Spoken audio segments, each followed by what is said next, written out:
exploding these nuclear weapons ended up basically acting as beacons to a number of ET races in our general area. The primary energy pulse that occurs in one of these explosions sends an energy that feeds back through the fabric of space-time. All stars, all planets are connected through electromagnetic filaments. Scientists call these connections the cosmic web. It looks like a giant spider web all throughout the cosmos. When a nuclear explosion occurs, it sends a feedback through this cosmic web. This is a problem because these extraterrestrials not only communicate through this cosmic web, but they actually travel through it from star to star. Therefore, when we detonated these devices, we sent out a signal saying not only are we at a certain level of advancement, but we're not at a certain level of advancement spiritually. A single Navy operative went into Germany. This is like 1939. He didn't believe this, but there was very strange organizations and different research groups all over, not just Germany, but in the occupied countries too. And strangely enough, Germany was putting in production fantastic vehicles. They didn't have wings on these aircraft. They didn't have empennage or tails. They had landing gears. Some of them were triangular shaped. Some were rectangular shaped. Some were round shaped, like a saucer. And so he, being a spy for the Navy, found out all of these fantastic situations that were going on inside of Germany. And this is an important point. Instead of him going to his boss, coming back to the United States, he went directly to the Secretary of the Navy, Forrestal. Forrestal gets tapped on the shoulder.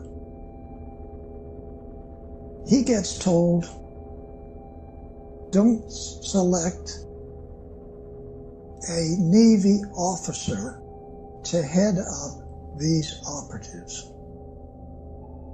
What? He's told to select somebody who had never been in Annapolis. Now, almost every Navy officer, whether they're a one-star or lieutenant commander, they've all been through Annapolis to learn how to be a Navy officer. It turns out Forrestal is told that every book in the libraries, every book in the colleges, every book in the universities, every book on this planet is misinformation. It's misinformation. So, which is initiated by the Draco reptilians as far back as 6,000 years ago. The reptilians really came into control and started to be able to manipulate what was going on the face of the planet about 6,000 to 7,000 years ago. It is true that they have different masking technologies to be able to be in a room and look like a human, but usually they're in underground bases in various places on the globe, as well as in a huge area in Antarctica. The southeast region has a large number of underground caverns that are kept extremely warm, too warm for humans, by geothermal heat. It's a perfect place for all of these colonies that the reptilians have. They're basically cities, huge cities with millions of them. So, the Secretary of the Navy selects Rick Abada. He's not even an American. He comes over here with his family. He goes to school here. He goes to the second year in high school. He leaves school. He joins the Navy as a third-class seaman, works his way up in the Navy. Now he's a commander, okay? That commander is selected by the Secretary of the Navy to head up all of these operatives to go back into Germany and find out what's going on. Because that individual had never had misinformation given to him about every technical field on the planet. Now, if you were to go to San Diego and look over at North Island, you're going to see a tall building like this. There's a small office in the top of that building, which is a secret office for the Admiral. This is where the operatives come to. So the Admiral's aide comes to my barracks, taps me on the shoulder, and he only says one word: he's here. We drive over to that building, we get up to the top, we go into this conference room, a small room.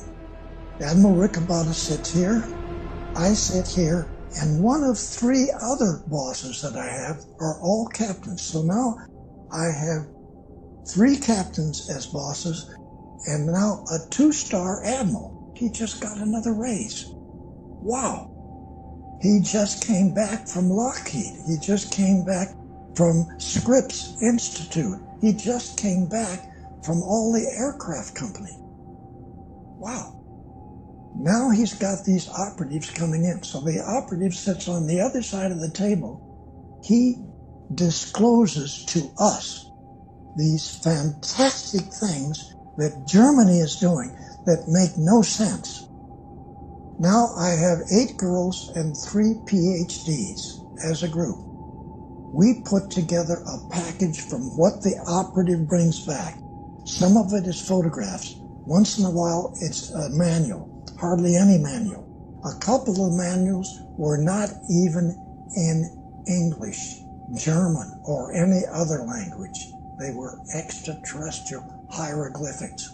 You see all of this stuff. You hear it. You understand what the Germans are doing. They didn't just get documents from the extraterrestrials. They got brand spanking new space vehicles. Here's one. Here's another one. Here's. They brought these. They take you inside. They show you how to drive it. So they put me in a secret laboratory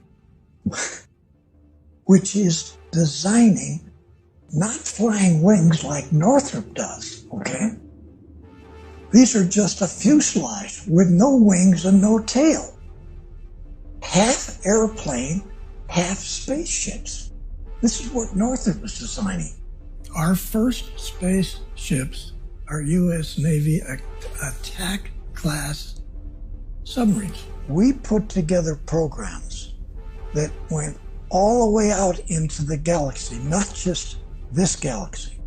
The military-industrial complex, back when they were testing a lot of the technology that they had received from the Nazis after World War II, as well as from ETs, when they were doing proof of concept testing, they had attached this technology to a regular submarine, and then they flew it out of our atmosphere. That was the first time that they were really able to fly a vessel out of our atmosphere using electrogravitic technology. The reason that they used the submarine was, of course, because they were self-enclosed. The crews that served on them were used to serving 6 months or more away from home, having all of their supplies with them, and they had the psychology of being able to handle those tight quarters for such a long time. The technology developed to a point to where they developed the finances, this financial schemes, to begin to build out fleets of these long cigar-shaped craft. Some of them were kilometer long or longer, and they could make them longer by putting in sections. And the sections were modular, just like in modern submarines. They could take apart the fuselage and pull out sections. It could, one of these modules could be set for like 3 or 4 months as a laboratory for a bunch of different scientific programs. And then at its next time at port, the modules are swapped out, and then it's a hospital ship. The modules are swapped out the next time, and it's a troop transport, or it's just a long-haul freighter. So these ships are very modular, and in the beginning, they were using power systems that were nuclear.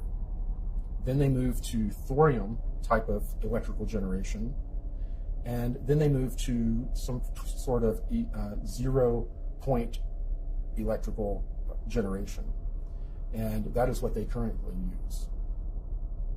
This is totally unreal that this happened like in 1942 on this planet. Extraterrestrial come from who knows where out in the galaxy. Germany gets to be the country that these Draco reptilians pick out to do 2 types of missions. One, to remove all of the people that Hitler didn't want in his country, and every one of them around the planet. 2, to take every man, woman, and child on this planet and put them in slave factories, men, women, and children, to build and construct all these different types of Draco Navy space battle group ships. This may sound like insanity. This is what happened. The closest we ever came to having technologies and the existence of non-terrestrials go public was actually in 1962-63. I'm told through Alliance sources that President Kennedy was indeed going to make some announcements, and also make announcements that he was going to take drastic steps against some of these secret societies that were running the planet. Therefore, they worked through the CIA to have him eliminated. When he was eliminated in a very public way, the cabal came into power in a very public way. They had been controlling things very covertly up until that point, but since then, they have overtly controlled the destiny of the United States.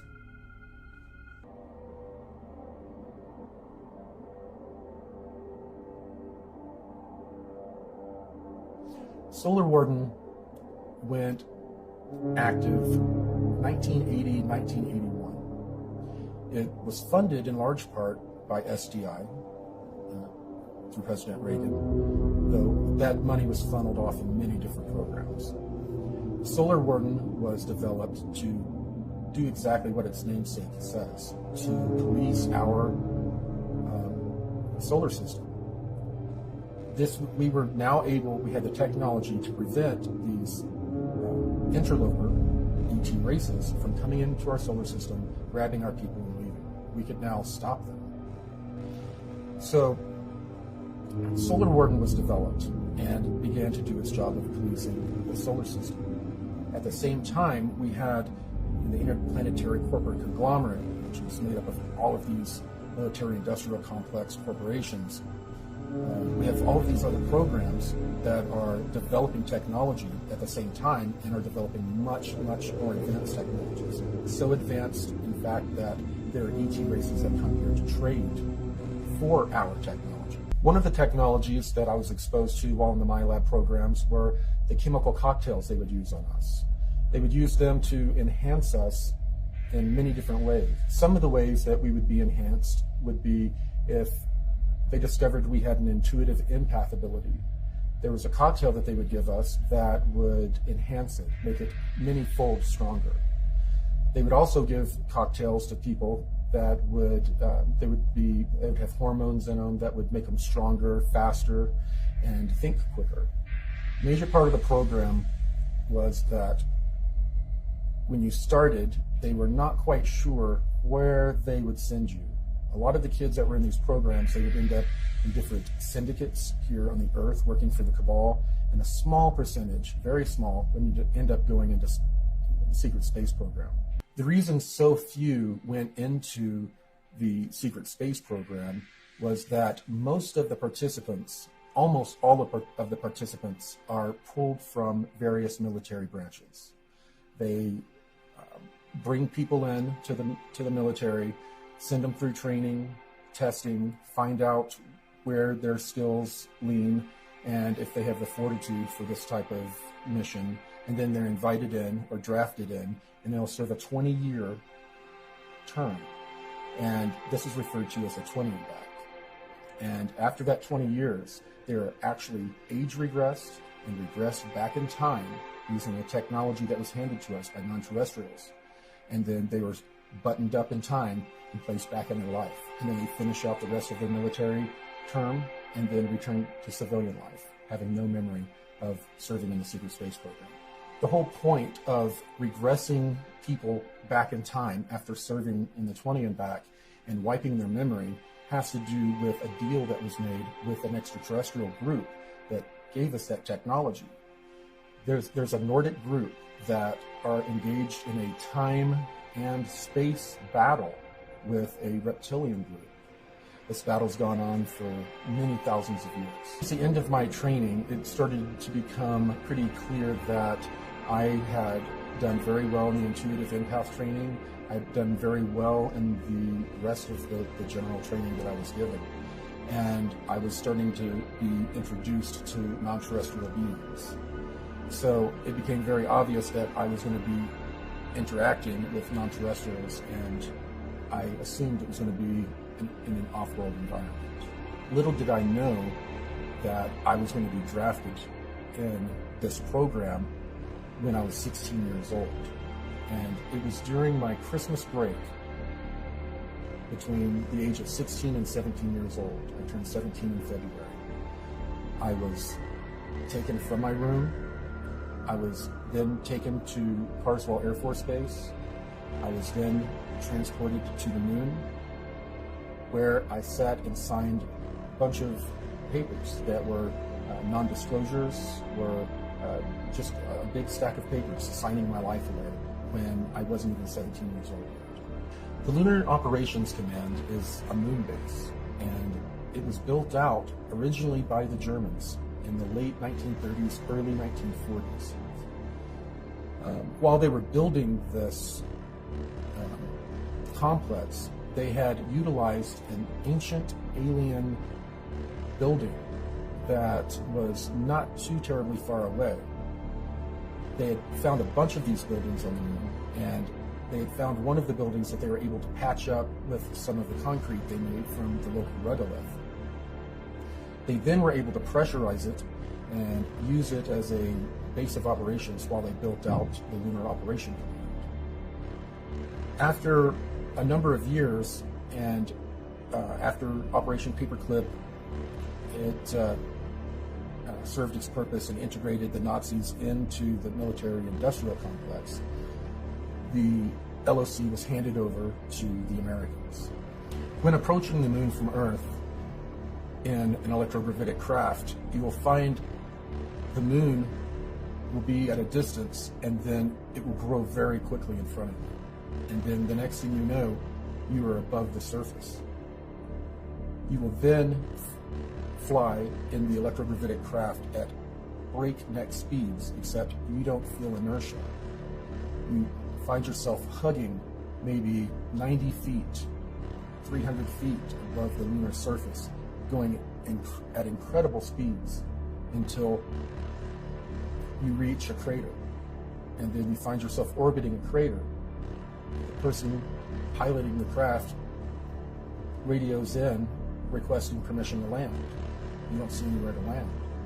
All of a sudden, a little haze kind of occurs, and then there's a base.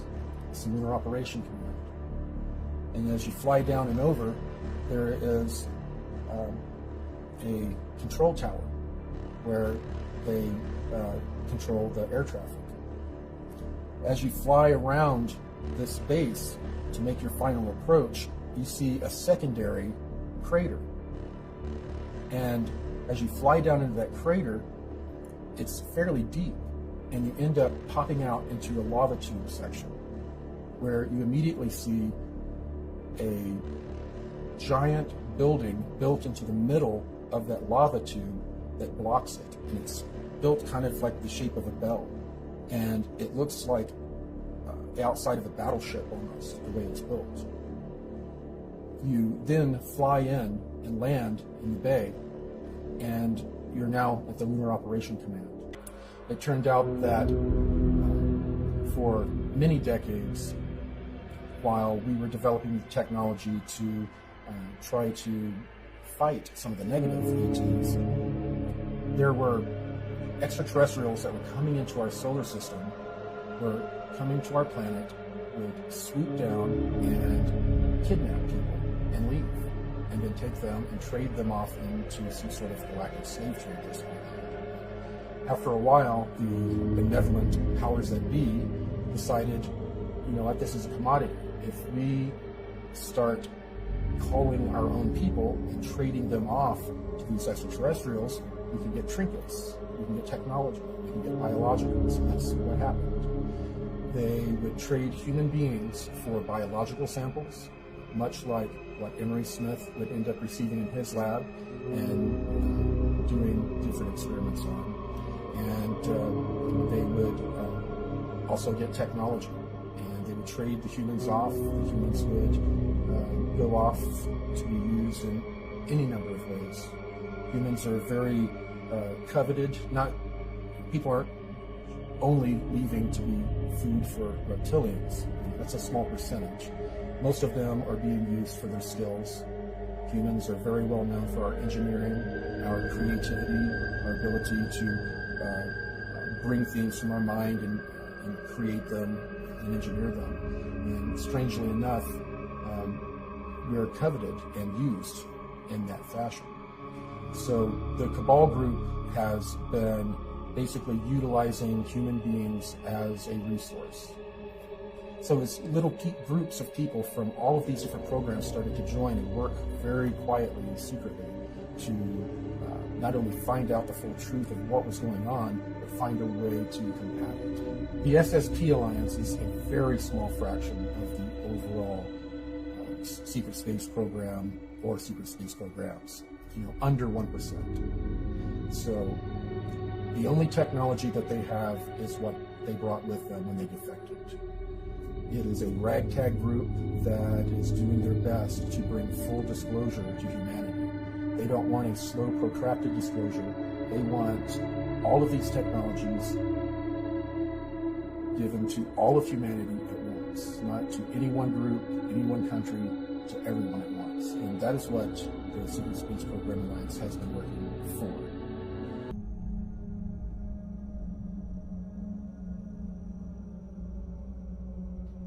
After the inauguration, the president signed a number of secret memorandums stating that he wanted the release of advanced technology, and a lot of this technology was involved in the space program, and he was very aware of it.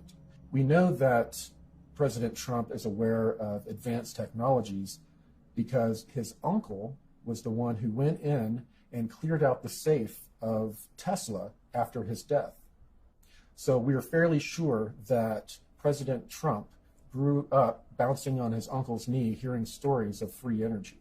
Aside from the Secret Space Program Alliance, we have a different alliance. It is made up of all of these countries that have been fighting against this cabal for 50 years or so. It is also made up of various military groups that have broken away from the cabal, such as elements of the United States military intelligence groups have broken away and have been participating with a lot of other breakaway groups in trying to overthrow the cabal, who took over the United States back in the 1960s, around 1963. this alliance, Earth Alliance, began to get more and more organized. And they got organized to a point to where some of them approached some generals and told them that they wanted to do an open coup in the United States. These generals decided they would make one last ditch attempt to get rid of the cabal legally. And that's when they approached Trump, allegedly, to run for president and allow them to legally get the country back, basically.